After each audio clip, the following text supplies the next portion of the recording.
Today's topic is state parties. Other than these 7 parties, that means the national parties, most of the major parties of the country are classified by the Election Commission as state parties. So, other than 7 parties which we have discussed in the previous video, the other parties they are recognized by the Election Commission of India as a state parties. These are commonly referred to as regional parties. So the state parties are also known as regional parties. Remember it. Yet these parties need not be regional in their ideology or outlook.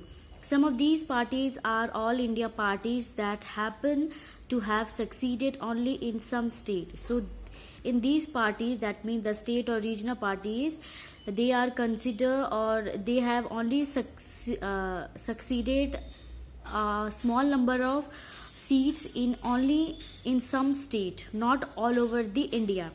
Parties like the Samajwadi Party and Rashtriya Janata Dal have national level political organization with units in several states.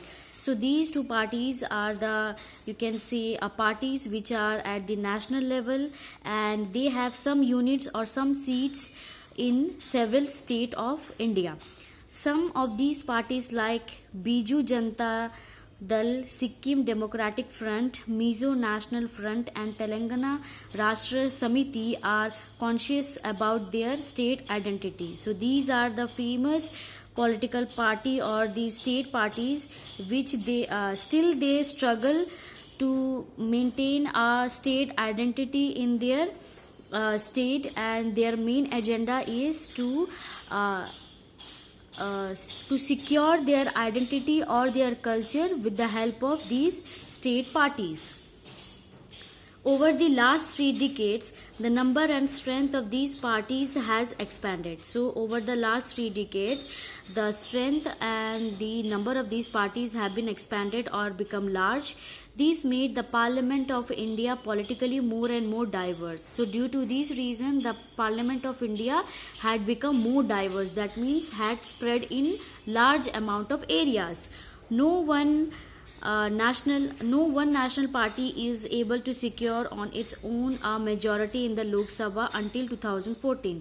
So till 2014, no national party was able to secure a majority of seats in the Lok Sabha election till 2014. As a result, the national parties are compelled to form alliance with state parties. So as a result of these reason, that means the national parties, they started using a procedure known as alliance so that they can collage 2-3 states and finally they will contest an election, and after election it is their will whether they will remain as one party or they will rule independently. Since 1996, nearly every one of the state parties has got an opportunity to be a part of one or the other national level coalition government. So since 1996, nearly every one of these states, that means every parties of a state, they have become a part or they have got an opportunity to become a part of one of the national level coalition government. That means by using the help of alliance.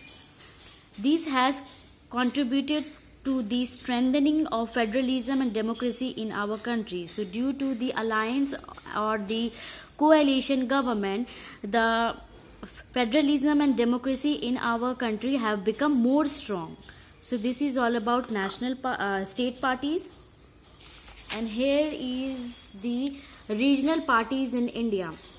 That means in particular state how many parties are there. Just like in Jammu and Kashmir, there are 3 parties. That means Jammu and Kashmir National Conference, Jammu and Kashmir National Panther Party, Jammu and Kashmir People's Democratic Party. So these are the regional parties in India. That means every state they are divided or they are ruled by different regional parties. So go through this picture which is given in page number 82. You will able to understand how many regional parties are there in India.